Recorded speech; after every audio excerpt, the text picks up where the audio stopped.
Namasyal ako sa paligid. Ito para silang merong ganito sa Pilipinas.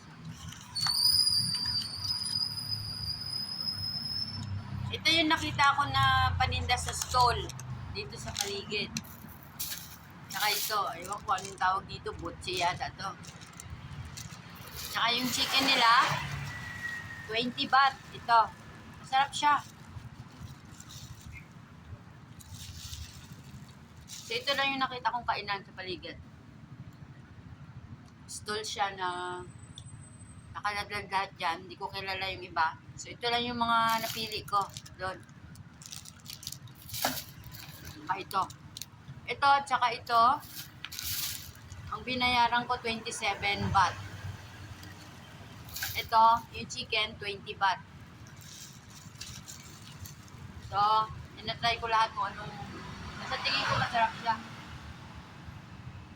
Hindi siya malansa. So, ito yung almusal ko. Almusal ko ito, pero hindi ko ito mauubos sigurado.